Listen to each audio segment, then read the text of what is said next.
Hey everybody, Tim Charron here. I teach singers, songwriters, and bands how to book great gigs and explode your music career.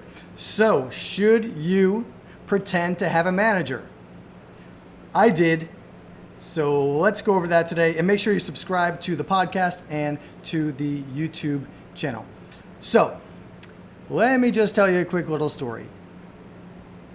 And I'm going to answer the question real quick. No, you should not pretend to have a manager because it looks stupid. Here's what happened. Here's my story.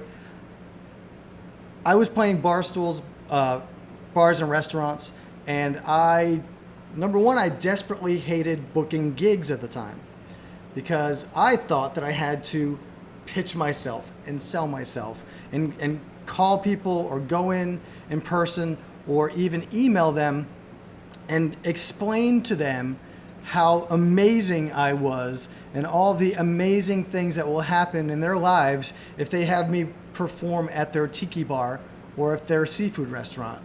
It was total overkill, and I learned to finally do it the easy way.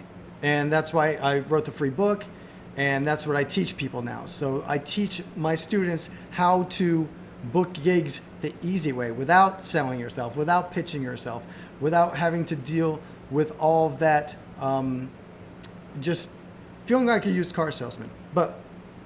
So I hated booking gigs, and I wanted someone else to do it.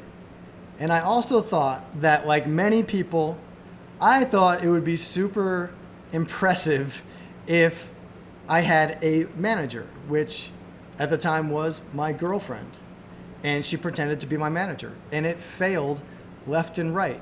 And now I know why. It looks stupid.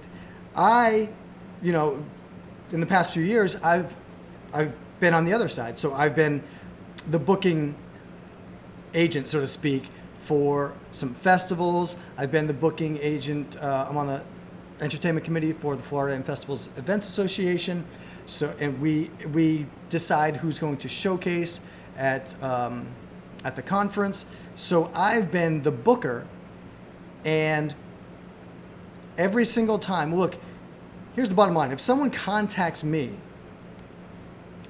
or I'm considering someone to hire to play at a venue, and I know, it's very easy to see, I know that they're a local act or a regional act, and they're playing at bars and maybe some small festivals and stuff like that.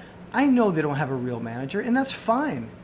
That's okay. But when someone says,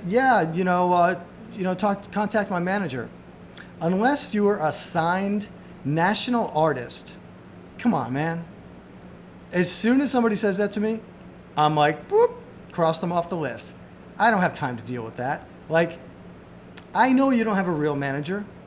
I mean, don't try to pull the smoke and mirrors. Just be a grown-up and contact me yourself. Let's deal with this. And the bottom line is, people want to deal with you. Because here's the deal. If you're not a signed national artist, right, they don't know you. They don't know who you are. So if you're local or regional, they want to deal with you directly. They want to get to know you. Why? Because they know that you're running your own show because you're not a signed artist. So they want to know if you personally are trustworthy. Period. That's really what they want to know. They want to know, are you a serious business person with your music? Are you going to show up? Are you going to show up early? Are you not going to get drunk on stage? Are you not going to, most of these gigs are family friendly. Are you not going to say stupid things on stage? Are you not going to swear and curse? All of these things. And the only way they're going to get to know that and understand that is by speaking with you directly. So with my career, as soon as I would go out and so I started my career playing over 1,000 bar stool gigs, restaurants and bars. And so at one point, we were living in Key Largo, and I would just go out and play gigs and take a lot of that money and pay a virtual assistant to make phone calls all day, you know, like for an hour a day, for a year and a half.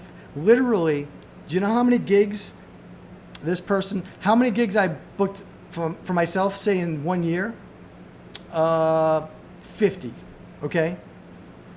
How many gigs that person even came close to booking me? 1. I remember exactly what that was. It was on the west coast of Florida. It was a big festival, but the way it happened was she basically said, "Oh, Tim's going to call you." I called them and I nailed it down. It's just shorthand. People don't have time to go through a freaking manager. That's ridiculous. I mean, if you're playing at arenas, or if you're touring with a national act, yeah, then maybe they have time to deal with the manager or a booking agent. But if you're not signed, if you're not big enough, don't fake it, because we all know there are certain things in the music business that people see right through. Number one is momagers and dadagers. And number two is, yeah, just work it out with my manager. We know it's your girlfriend. We know it's your mom or your dad. Stop it. Okay, so there we go. Do me a favor and make sure that you let me know if you have any topics that you want me to cover on my 30-day musician motivation month. Every day, I'm dropping tips, tricks, and techniques for you to explode your music career.